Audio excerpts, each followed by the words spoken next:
You are listening to the Apex Hour hosted by Ryan Paul on KSUU Thunder 91.1. This show allows more personal time with our guests, allowing them to give us their stories and opinions. We will also give you new music to listen to, hoping you enjoy some new sounds and genres. Welcome to this episode of the Apex Hour. Welcome to the Apex Radio Hour. I'm producer Kason Graff, and I'm joined with Apex Director and Professor of History, Ryan Paul, and our special guest, Camille Dungy. I'm turning it over to you, Ryan. Thank you, Kason. We are so happy to have in the studio author, poet, professor, super cool lady, Camille Dungy, who's here giving the Grace A. Tanner Lecture on Human Values, which she did earlier today. Thank you for being here, and we'll talk more about your work, most specifically the newest work, which is Soil, right? Is that correct? That is the title. The Story of a Black Mother's Garden, and I'm fascinated by this idea. But first of all, before we get started, could you give us a little how we got to now? Ultimately, you know, how you got to where you are and who you are and those kinds of things.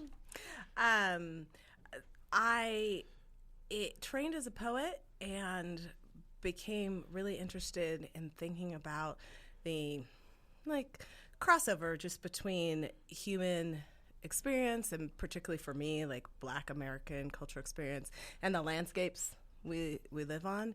And when I had a Guggenheim Fellowship in 2020 and thought I was going to write this amazing collection of poetry about the landscape where I lived, and then it was 2020.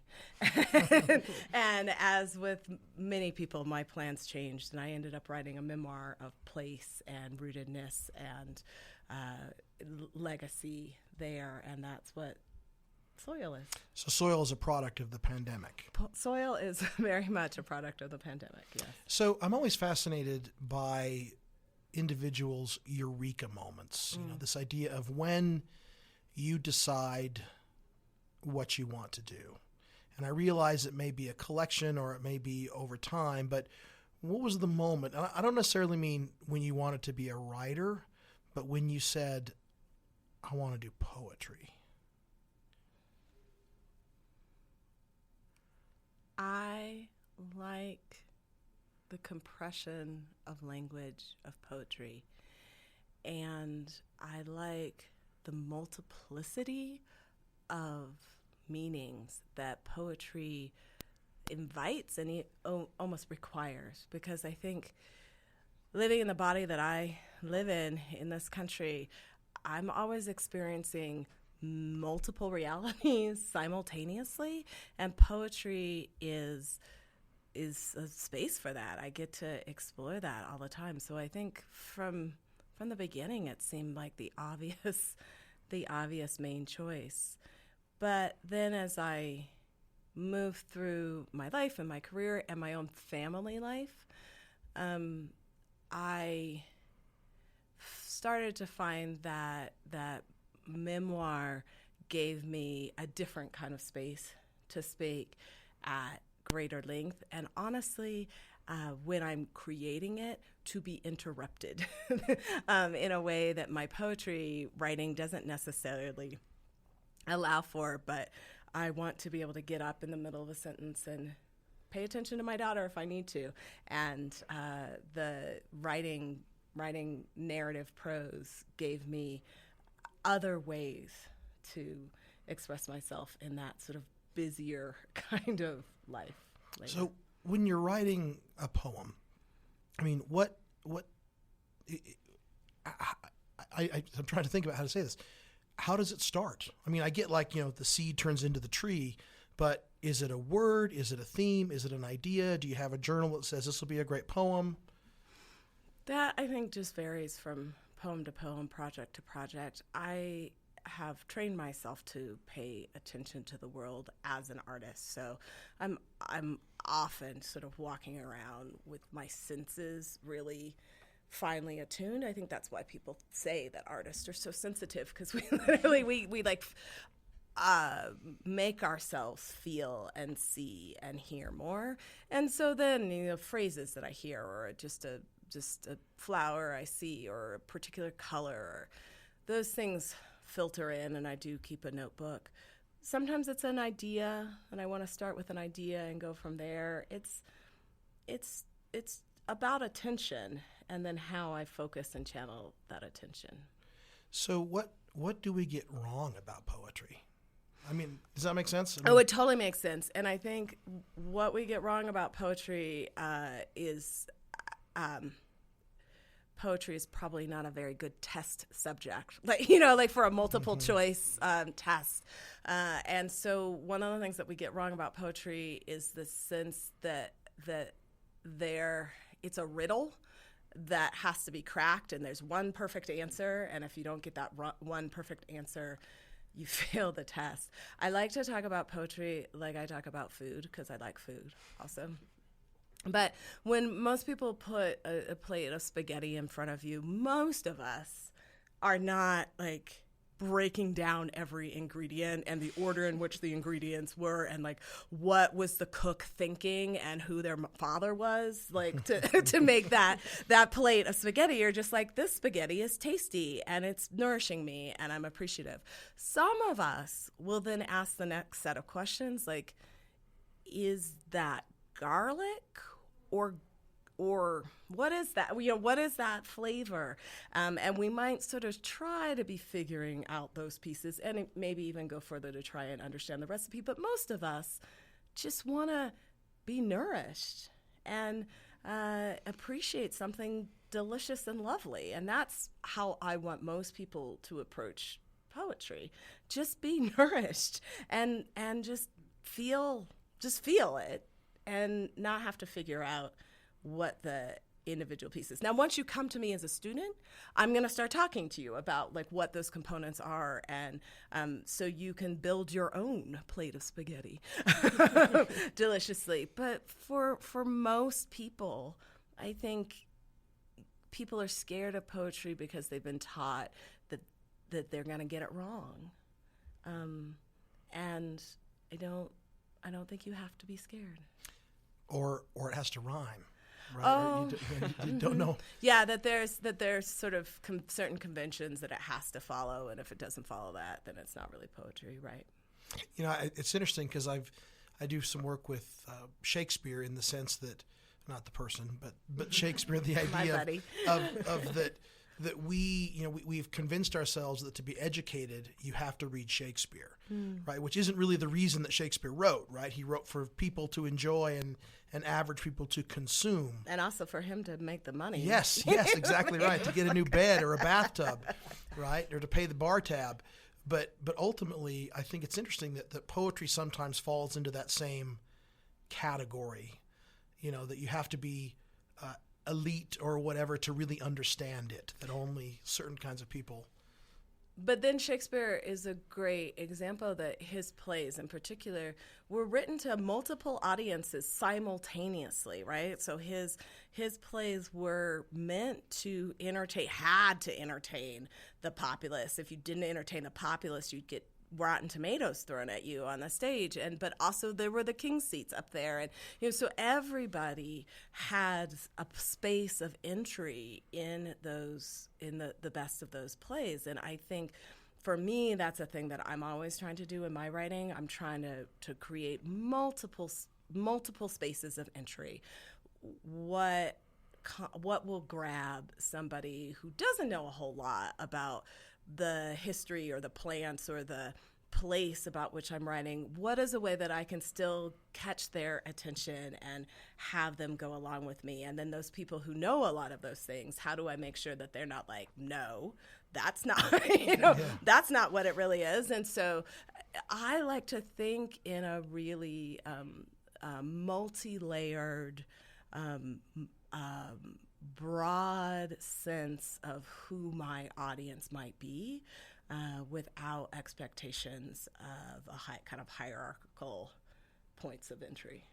So I'm assuming that writing poetry is really a vulnerable thing in many ways. Is that, I mean, are you putting things out there that exposing yourself in one way, or is it just you're just writing emotions and feelings?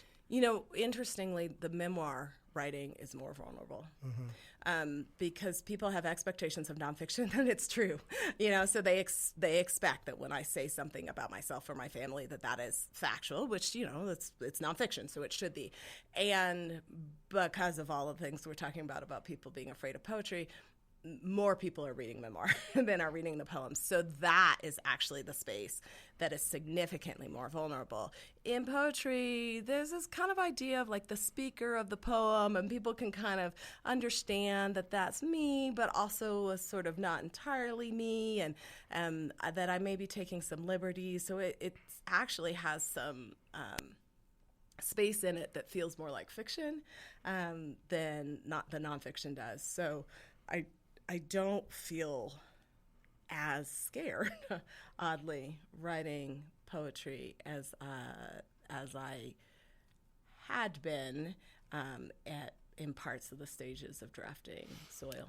So in your discussions across the country about Soil, are there people that come up to you and have said, "Oh, I didn't know you wrote poetry. I didn't know you as a poet," and have used that as kind of a gateway to your other works, or have said, "I can see now the way you write prose that you're a poet as well"?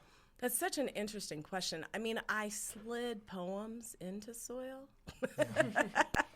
So if their first experience of me is Soil, they see both of those sides. Because in Soil, I'm really talking about, like, what does it mean to be this writer who's also a parent, trying to juggle all of these while writing about nature, which so much of the Western tradition of nature writing is this, like, solitary dude. Like John Muirish stuff. Yeah, like just like one guy by himself walking around the mountains with stale bread, and then I'm like, let's do the laundry and cook dinner for the whole family, and also trying to kind of make that connection. So while also trying to, like, be in that award that I got for my poetry. And so it felt important for me to include my poetry so that people who were just meeting me could see that full side of me. So I don't think that I've had that experience as much of people being surprised. What I do get is, "You write like a poet," which sounds to me, it's meant as a compliment, right? That my prose is very musical and sonically interesting, even as the narrative is there. So have you ever written a poem and done a reading, and someone comes up and says, "Oh, I was touched or moved this way," and you say, well, in your mind, "Well, that's not really what I meant when I wrote the poem"? No, because I'm a really good writer. Exactly what you mean. Very deliberate. Very deliberate. I find the writing of poetry is a cadence, right? In some cases. And do you, when you're writing, are you thinking rhythmically? You talk about like iambic, pentameter, da da da da. But do you think that way, or do you just write? And when you do write poems, do you generally do it with a pencil or a pen, or do you do it on a computer? I used to always draft everything by hand, and then it was a long time before it moved to the computer. But, it's 2024. So I now compose on the computer as often as I do it by hand, maybe more often. The trick with the computer that I am conscious of watching out for is that with a computer you can correct your mistakes without even noticing it. You like write a word and you're like, that's not the word, and then you delete it and it's gone. But I have found that often that was the word. And then I'm like 6 lines down, I was like, oh, wait, what was that word? And then it's gone and I've deleted it. So I really have to consciously not delete and like just kind of keep my files are a mess and the documents are a mess, because it's just like keep that version and then just start a new blank one and within to make sure that I don't, I think that I am often more intelligent than I know I am. And it takes a while for my conscious mind to catch up to how whatever wisdom my unconscious mind is bringing to the page. And so I just have to make sure that composing on the computer, I'm not missing the important stuff during that window while my brain is catching up. Now, the question of the musicality is something I've actually been thinking about a lot because I've relatively recently learned that only like 30% of people have interior monologue where there's a speech inside their head, and I am one of those 30%, and I think I'm like an extreme version of it. Like if I see language anywhere, like I'm saying it out loud in my head,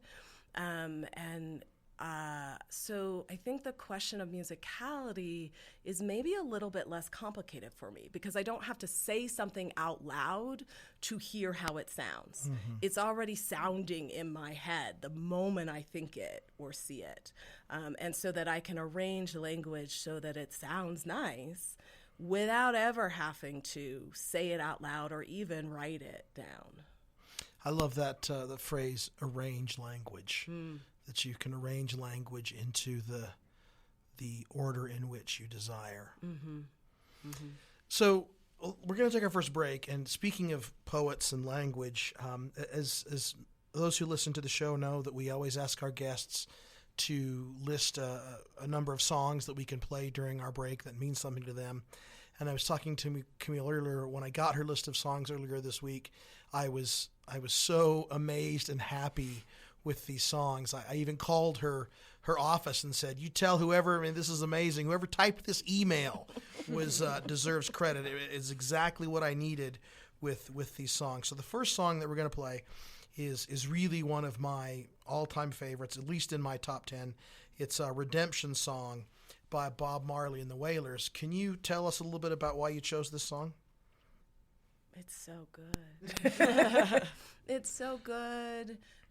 I don't know which version you have, but one of them is one of the last things that he recorded, and so that too, there's like a hauntingness of how art stays with us even after the mortal vessel of the artist is gone. That's a beautiful thing. And then the historical record that he inscribes in this song of the enslavement and subjugation of a people who then also make a nation, make beauty, make wonder, make splendor out of that horror. Like, come on, it's got everything.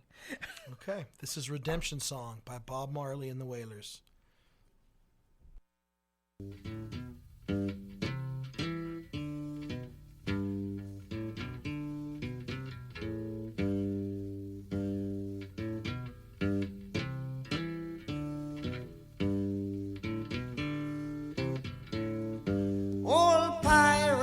Yes, they rob I, sold I to the merchant ships. Minutes after they took I from the bottomless pit, but my hand was made strong by the hand of the Almighty. We forward in this generation triumphantly. Won't you help to sing these songs of freedom? 'Cause all I ever have, redemption songs, redemption songs. Emancipate yourselves from mental slavery. None but ourselves can free our minds. Have no fear for atomic energy, 'cause none of them can stop the time. How long shall they kill our prophets while we stand aside and look? Ooh, some say it's just a part of it. We've got to fulfill the book. Won't you help to sing these songs of freedom? 'Cause all I ever have, redemption songs, redemption songs, redemption songs.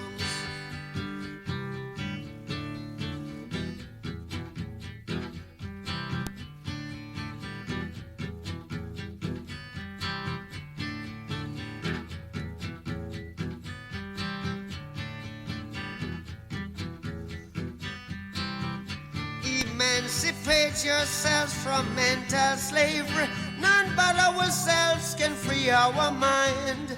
Oh, have no fear for atomic energy, 'cause none of them can stop at the time. How long shall they kill our prophets while we stand aside and look? Yes, some say it's just a part of it. We've got to fulfill the book. Won't you help to sing these songs of freedom? 'Cause all I ever had, redemption songs. All I ever had, redemption songs. These songs of freedom, songs of freedom.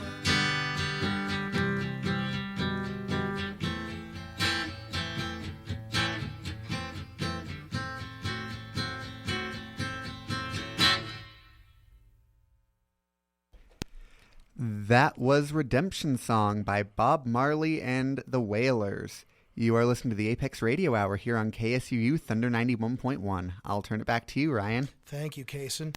We're here with professor and author Camille Dungy, and I'm interested. Your dad was a physician, is that correct? That is correct. So when you went to your dad and said, "Hey, I want to be a poet," how'd that conversation go?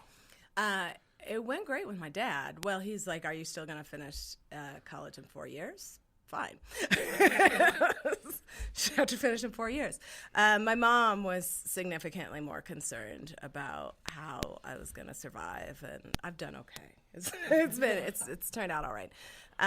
But for my father, actually, he was a teaching physician, and he said that he spent his career teaching people to be physicians because their parents wanted them to be physicians. And that he had made his decision of the path that he wanted with his life, and I needed to make my own decisions about the path that I wanted to follow for mine. What did his parents do? His mother was an RN, which she actually had to travel from Illinois to New York to study because there was no school where a black woman could train in Illinois. So she was an RN, and his father was a tailor and a furrier. Wow. Mm-hmm. That's it's an amazing story. The story of movement, I think, is really, really fascinating. And you were talking about this earlier today in your talk about the power of place and you being from the West, right? I like this idea of drinking the water from the west side of the Rocky Mountains. And, you know, we live in a community and a culture where tracing genealogy becomes, well, I mean, it's a religious, almost an obligation, right? And I find it very interesting that you know, like you admitted, you have no idea how, I mean, you can't go back that far, right? There are very few African Americans that can trace their lineage there's back a stop to point. My family's lineage, that the Dungy family name, is much more traceable than many people that we're able to follow it. But right, it's then you reach a spot and then it's done. So I'm interested about this idea of how you craft or find a place. I mean, you know, you have found your place in Colorado, right, and in the West, generally. Was that something that you felt just was innately drawn to? Did you have to manipulate some of the things to be there, or did you just say, this, you know, to quote, "This is the place"? We're pulling a little, you know, for a little while, when I was not in my place, I was right on Mormon Trek Boulevard. Like, I lived in Iowa City for a little while, and there's this whole street that goes through Iowa City that's Mormon Trek Boulevard before they got here, and this was the place. So anyhow, I think I was born in Colorado. I grew up in Southern California, and then when I was 15, between my freshman and sophomore year of high school, my father got a teaching position at Iowa, and I was like, "This is not the place." The landscape was just entirely wrong. One thing that was right for me about Iowa City is a UNESCO City of Literature. It's a place where literature is the religion, right? Like, is highly esteemed, and there's writers everywhere in all walks of life. And so to say that I was this young person who was interested in writing, it wasn't strange. It wasn't weird. There were all kinds of people who wrote or appreciated literature, and that's a good place to be if you're sort of a young person thinking about something. But in terms of the like, oh, this is where I don't know what it is. It's like a magnetic center or something. I've got to get west of the 100th parallel before I have that feeling. And I do, and I'll just like, it's just like everything just calms down, and I'm just like better. Used to be I would fly just into Denver Airport, and just flying into Denver Airport, I'd be like, this is the place. Right? This is the more right. So I don't know. I think I have, as a result, manipulated my life in such a way that keeps happening, and I keep being able to have jobs and life here. The whole time I was living in the East, I was just trying to get back here. But then I just think that there's some magic too, right? That I finally gave up. I was living in Virginia. I was like, fine, it's never going to happen. So then I just bought a house, and I was packing my boxes to move into this house that I just bought, and I got a phone call from San Francisco saying, "We want to interview you for this job. Can we interview right now?" Like right then. Was it like a cardboard box in one hand, and then I got that job. So I only lived in that house for 6 months. It was almost like I just had to release enough to say, I don't know, like the path is going to go as it needs to, and then the path went as it needed to and got me back where I needed to be. And it's interesting because you told the story about your daughter that it's almost genetic, right? You were in Vermont, and she's like, I can't, it's too much green, and she gets to Denver, and what does she say? Yeah. That's better. Looking out of the airplane at just like the, this brown, right? When you fly into Denver Airport, it's like most people are like, that is distressing, right? But not my kid. She was like, no, I'm home. It's me. It's that same way coming out through the Beaver Mountains when you turn in and see that Iron County sign into the Cedar Valley, and it's like, no, I'm home. Another thing is like water, right? Like the way that we think about water and treat water in the West is like so innate in my daughter that she went and spent a week in Kentucky with her godmothers, and they went to like a slip and slide party at some friends' houses, and nobody was using the slip and slide, and she went and turned off the faucet, and everybody was like, "What? Why? We're going back." And she's like, "You'll thank me when the water bill comes." And they're like, "There is no water bill, what are you talking about?" But it's just, you got to conserve the water. It's interesting. You think about, conservation and ideas of sustainability, which you've written about. So I'm interested in how this idea of soil comes about, right? Are you just saying, I need to do something during the pandemic, or are you really yearning for a connection to a place? Mm-hmm. Yeah, so as I said, I thought that I was going to be writing these poems about what grew up from the landscape around me, and I ended up shifting more to a memoir-style narrative. But as I was thinking about the core question, which was that my husband and I bought this house in northern Colorado, and almost instantly I did not want the suburban monoculture of the green slot of like unnecessary grass, all the poisons that had to go in to keep it green, the wasted water, and like rock. That was all that was there. I wanted more color. I wanted more life. I wanted to like welcome pollinators, and so I began this Prairie Project, as I call it, which is a big pollinator yard with mostly native plants, which are just easier to deal with in this climate than introduced cultivars. And I'm doing this, but when you're doing that kind of pollinator garden and you are doing it right, you do some no-till gardening, you leave the seed heads up longer. There's a lot of Native American plants that are on those lists of weeds of the American West because they interfere with commerce, right? They interfere with cattle ranching and things like that. And so they're considered weeds, but they're native to the place. And so in the process of thinking about the plants that I was growing and their appearances, I couldn't help but see the correlation to the fact that I live in this town that's 1.2% black. And my husband and I have bought this suburban tract, and we're like bringing down the property values, right? In all the ways that you might say that, because there's a black family there, and what are they doing with their landscaping? And so my effort to diversify my garden quite literally made me the subject of confrontation of like having diversified this block with our presence there. And so what are the intersections, right, between our ideas of a desire for some kind of monoculture and the complex realities of creating a more sustainable, more broadly supporting environment that might require us to change opinions about what and who we value and how.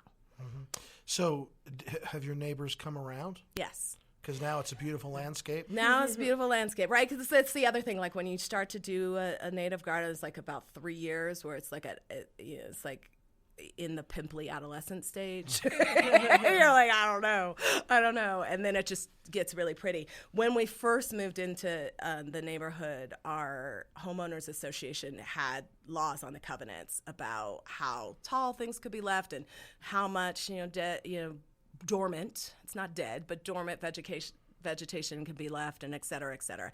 And I started small with the project just because of all the kinds of budget, right? Time, money, knowledge. I had limited of any of it. So I started small and figured as I was able to get larger in the project, the community would catch up to me because I was right. And that is in fact the case. So when we moved in, it's been 10 years now, when we moved in, we were the only ones doing it. And now it's the exact opposite. There's very few people who have lawns, and most people have native plant gardens. And the city has changed their stride and, in fact, has all kinds of financial incentive programs to get people to plant low-water, pollinator-supporting native plant gardens. And the state, I don't know where it stands right now, but there was a bill that would make it illegal for homeowners associations to prevent people from planting pollinator-supporting low-water gardens. So in that 10 years, which is not that long, the culture changed. And property values went up. And property values doubled. Didn't just go up, they doubled. When I grew up, there was a guy who no one really knew in our neighborhood. They didn't take a chance to know him, and he had dirt on his lawn for years, just a dirt yard, and everyone was mad at him because it was just bad. So finally, after years, somebody comes and says, dude, come on, man, what's going on here? And it turns out he was a golf course designer, and he was getting the pH of the soil just right. And then a year later, he had the most beautiful lawn in the neighborhood, right? Just because constantly amending yeah, wild. So what in this process, what is one of the greatest lessons you learned? I think one of the most interesting things that has happened, you asked before the break about do people come up to me after they read my book and say that they learned something that they didn't know or that I didn't expect.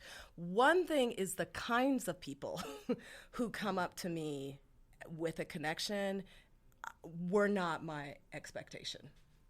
You yourself would not necessarily have been the kind of person who I would have thought that a book with the subtitle, The Story of a Black Mother's Garden, would have called to, right? But because the story is about truly loving a landscape to the degree that I want to know its history and respect its history, and that I want to make space for even the not so great parts of our history, but also leave grace for the ways that we got here, right? You know, that thing that people say, like, you can't be mad at your past if your past is what got you to the present, if your present is something that you are comfortable taking into the future, right? So you can look at the past, see what didn't work, and see how to make the changes.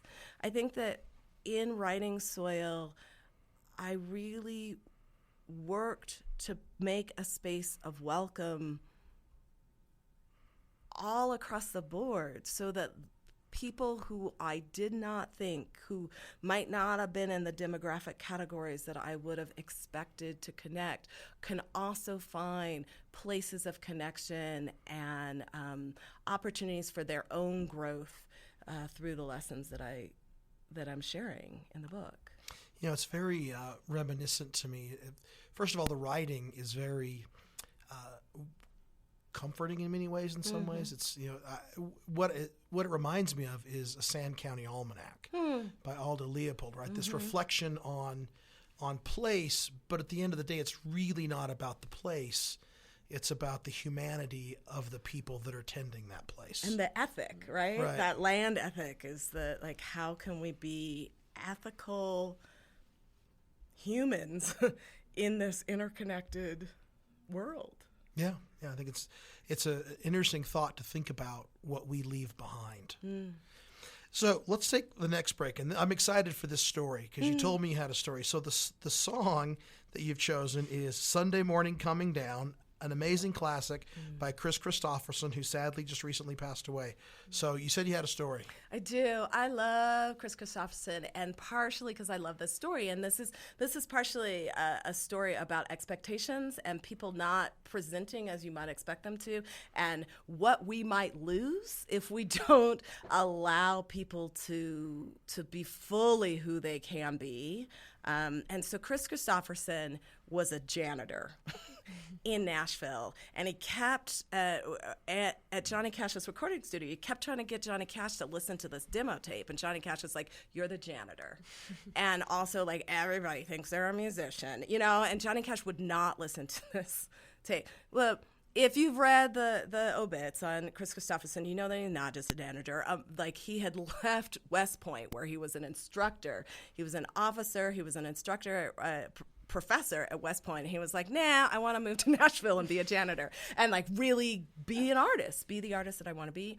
And so he borrowed a helicopter, as you do, and flew his helicopter to Johnny Cash's compound. And then Johnny Cash comes out like, "What are you doing?" And Chris Christopherson says, "Will you please listen to this song?" And at this point, you know, Johnny Cash can't say no. No, he can't. No helicopter in his yard. And it's Sunday Morning Coming Down. Okay. Sunday Morning Coming Down by Chris Christopherson.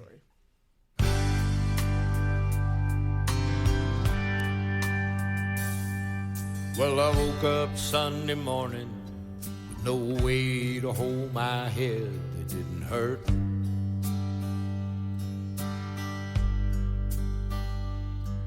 And the beer I had for breakfast wasn't bad, so I had one more for dessert.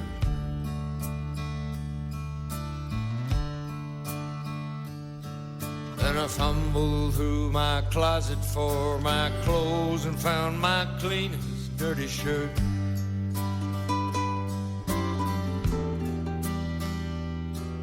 And I wash my face and comb my hair and stumble down the stairs to meet the day.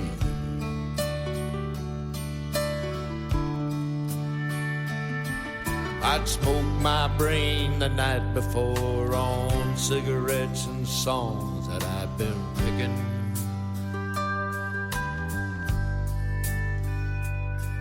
And I lit my first and watched a small kid cussing at a can that he was kicking.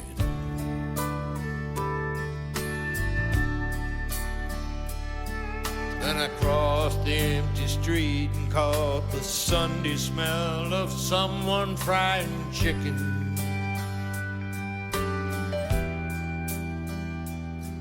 And it took me back to something that I'd lost somehow, somewhere along the way.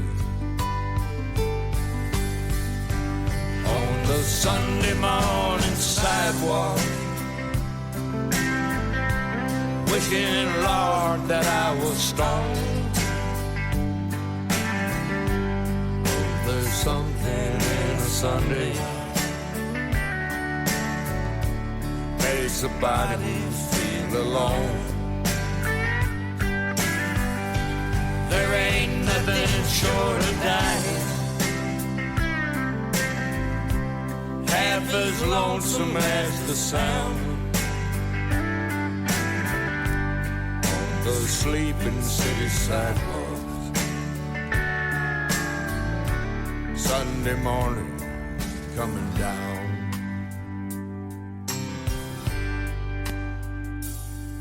In the park I saw Daddy with a laughing little girl who he was swinging.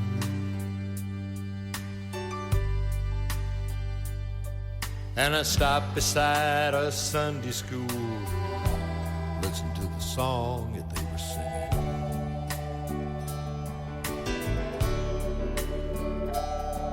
And I headed back for home, and somewhere far away a lonesome bell was ringing.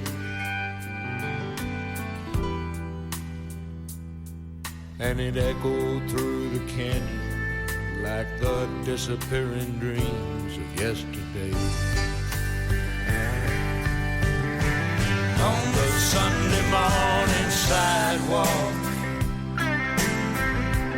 wishing, Lord, that I was stoned. Oh, there's something in a Sunday makes a body feel alone. There ain't nothing short of dying half as lonesome as the sound on the sleeping city sidewalks. Sunday morning coming down. On the Sunday morning sidewalk, wishing, Lord, that I was stoned. Oh, there's something in a Sunday makes your body feel alone. There ain't nothing short of dying half as lonesome as the sound the sleeping city sidewalk. Sunday morning coming down.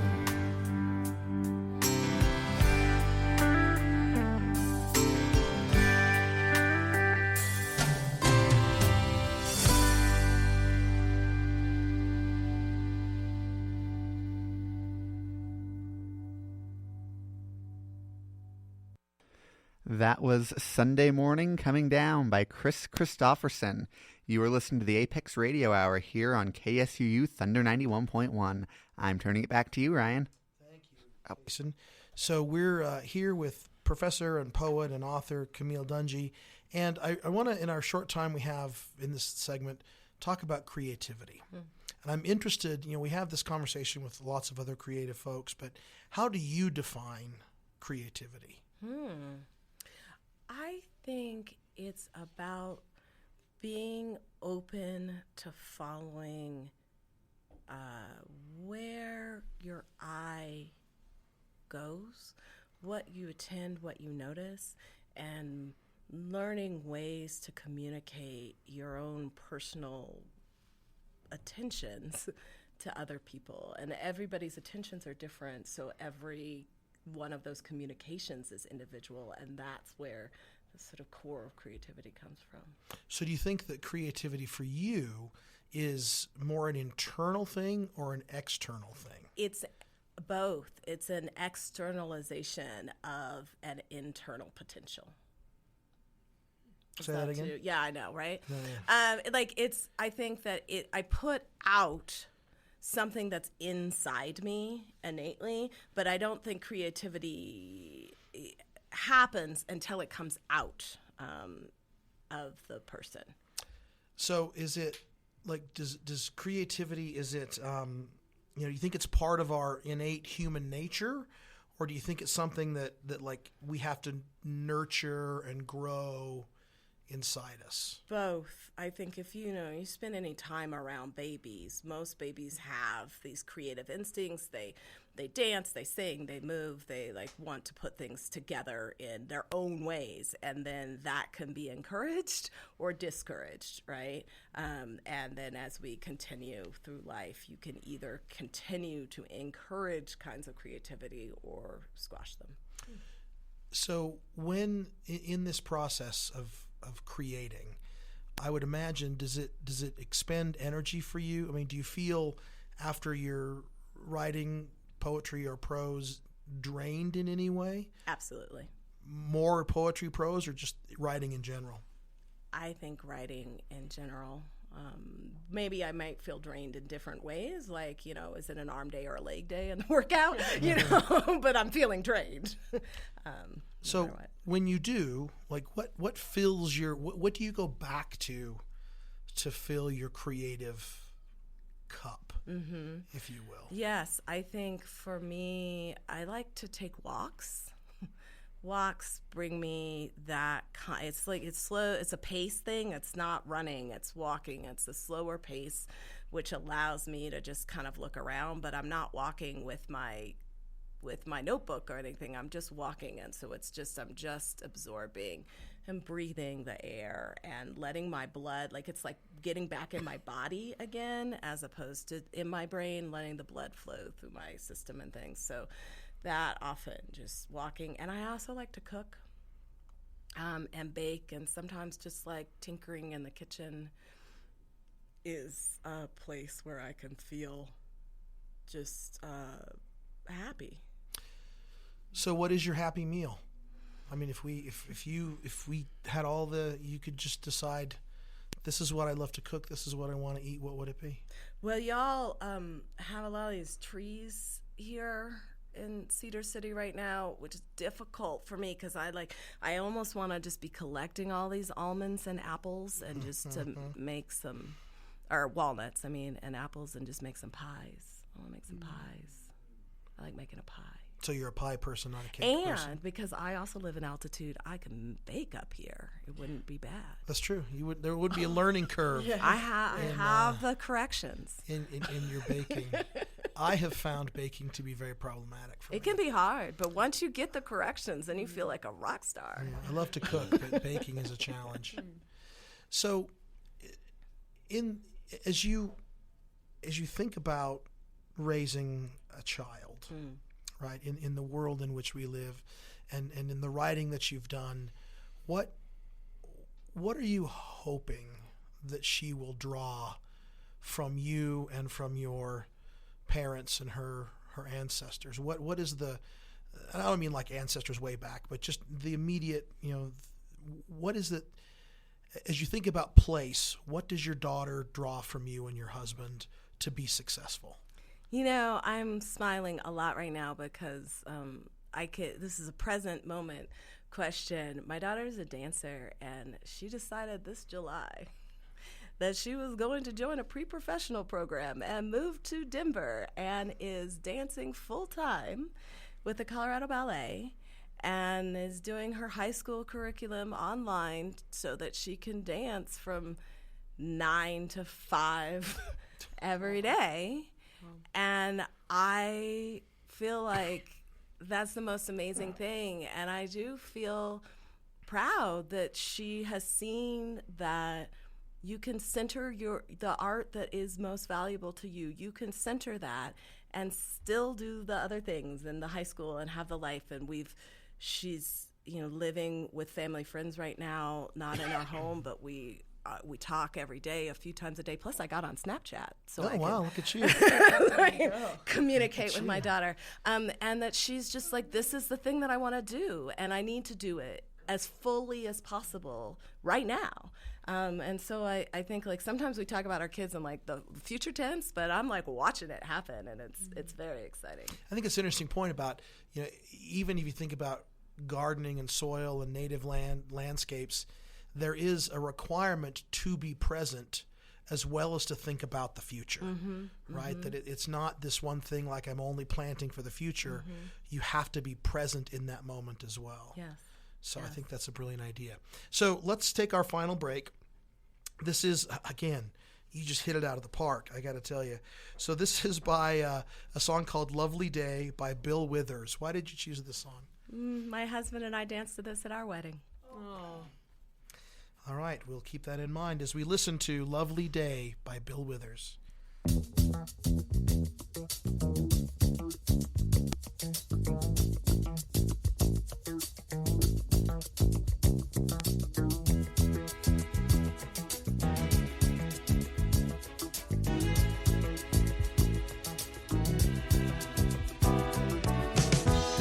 When I wake up in the morning, love, the sunlight hurts my eyes, and something without warning, love, bears heavy on my mind. Then I look at you, and the world's alright with me. Just one look at you, and I know it's gonna be a lovely day.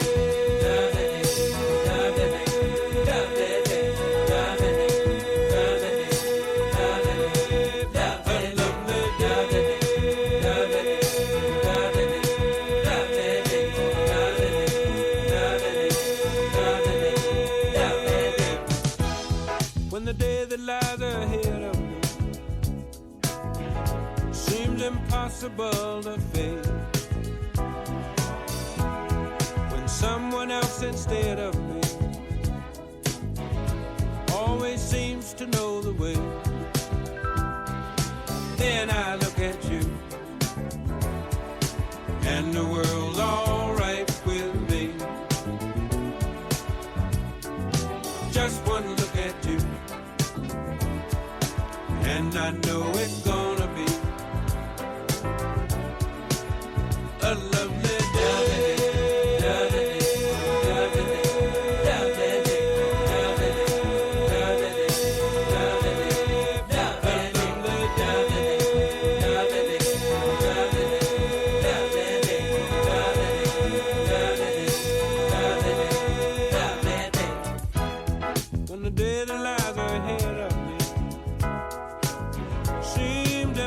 Of fate. And when someone else instead of me always seems to know the way, then I look at you, and the world's alright with me. I just one look at you,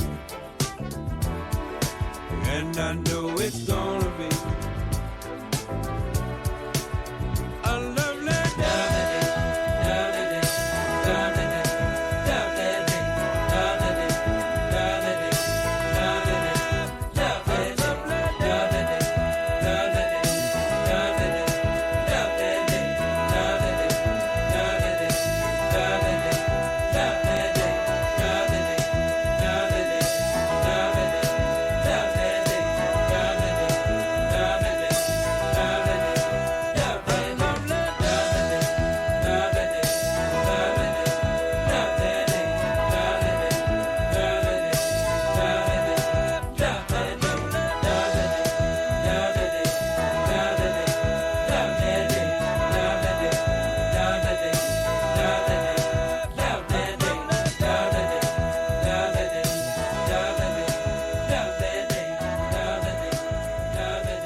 All right, that was Lovely Day by Bill Withers.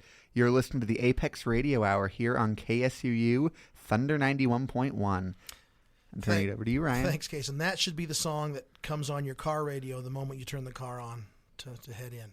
So this is the moment in the show that we talk about what's bringing us joy. So first of all, we want to thank Camille Dungy for being here. And we'll ask this question to you. Camille Dungy, what are you currently watching, reading, listening to, or playing that is bringing you joy?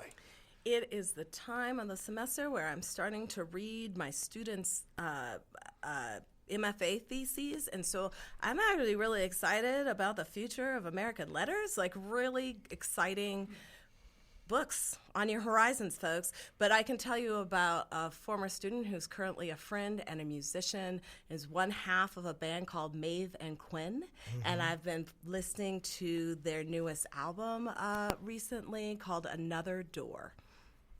And it's like a kind of like folksy, funky, little bit of Irish influence. Just it's fresh and new, but also reaching back into their roots. It's exciting. It's an exciting Maeve and album. Quinn. Maeve and Quinn. Cool. What's the name of the album? Another Door. Another Door. Write that down. All right. Thank you, Kate Shearer. What are you currently watching, reading, listening to, or playing that is bringing you joy? I have been working through a big book. It's called Live from New York. It is a history of the first 40 years of Saturday Night Live. Just because I've always really loved SNL, and it's the 50th season this year. There's got a new movie coming out, so I've been trying to get through the book, and it's really fascinating to hear the stories from the cast and crew that were there and kind of see how that played into the show. I'm still on my AC/DC kick from last week. That hasn't changed at all, but Good for you. Good for you. I do have Lauren Bird, our student producer who's in class. Her thing bringing her joy is the Broadway cast recording of The Outsiders, which we have talked about here during the break that we all hear good things about. All right, Cormac Bone, what are you currently watching, reading, listening to, or playing that is bringing you joy? So just last night I was walking around campus listening to podcasts, and I was like, I'm kind of tired of these goofy ones that I listen to. Like, I love listening to them for just a laugh, but I was like, I need to get serious, you know? And so I pulled up Renegades, Born in the USA. It's Barack Obama and the King. It's fantastic podcast. If you haven't listened to it or heard of it, highly, highly, highly suggest. Literally just everybody, particularly in the U.S., should listen to. Very eye-opening. And I just can't wait to get to the episode about fatherhood. But when you say the King, you need to probably tell people who. What do you mean you need to? Well, I'm just saying that nobody's people listening aren't as erudite as we are. Bruce Springsteen and Barack Obama. You wouldn't. You never know. They're best friends. You know, like that's true. Who would have thought? Who would have thought? It's a good time. Highly suggest that podcast. Cool. Case and Graph, what are you currently watching, reading, listening to, or playing that is bringing you joy? I'm going to take a bit of a deviation from what I usually talk about. And tonight, after I'm done with my last class of the day, which ends at 6:30, I'm going to take a group of friends and go to a board game night that I've been really looking forward to for a while. So it's going to be really fun, and I'm really excited for it. So it's not what I'm playing right now, but it's what I will be playing in 2.5 hours. What will you be playing? I haven't decided yet. Okay. We'll figure it out. I'll grab a bunch of things from my collection. They'll probably bring some stuff up. We'll see what we do. Good for you. Ryan, what are you watching, listening to, reading, or playing that is bringing you joy? I have been inspired by my good friend now, Camille Dungy. It's true. It's true. I told her again how happy I was with the songs that she chose right when they came across my email. And that day, the rest of this last week, I've been listening to the music of Bill Withers and listening to old classics that I had forgotten about, listening to new stuff that I hadn't heard before. So the music of Bill Withers has been what is bringing me joy this week. I love it. So I want to thank you, Camille, for being here with us. And in the words of the great American poet, Bill Withers, I wish you well. Thank you. So we're going to go out with this last song you chose, Starfish and Coffee by Prince. Can you tell us why you chose that? Prince is my person through and through. You want to know what creativity is? It is Prince. He was a supporter of so many other artists, and also he just has amazing, delightful, joyful imagination, and this song just makes me smile. Okay. Thank you to Camille Dungy, and for the rest of you listeners, this is Starfish and Coffee by Prince.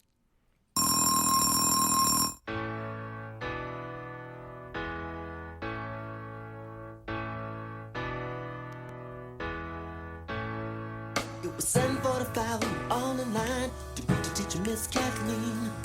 First was Kevin, then came Lucy, third in line was me. All of us were ordinary compared to Cynthia Rose. She always stood in the back of the line, a smile beneath her nose. Her favorite number was 20, and every single day. If you asked her what she had for breakfast, this is what she'd say. Starfish and coffee, maple syrup and jam, butterscotch clouds and a tangerine, and side order ham. If you set your mind free, baby, maybe you understand. Starfish and coffee, maple syrup and jam. Cynthia wore the prettiest dress, but different color socks. Sometimes I wonder if the mates were in her lunchbox. Me and Lucy opened it when Cynthia won around. Lucy cried, almost died. You know what we found. Starfish and coffee, maple syrup and jam, butterscotch clouds, tangerine, and a side order of ham. If you set your mind free, baby, maybe you'd understand. Starfish and coffee, maple syrup and jam. Oh.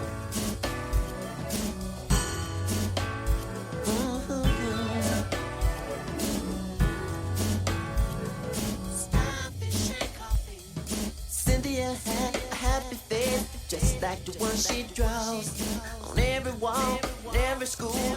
But it's alright, it's for a worthy cause. Go on, Cynthia. I keep saying starfish and coffee, maple syrup and jam, butterscotch clouds, tangerine, and side order of ham. If you set your mind free, baby, maybe you understand. Starfish and coffee, maple syrup and jam.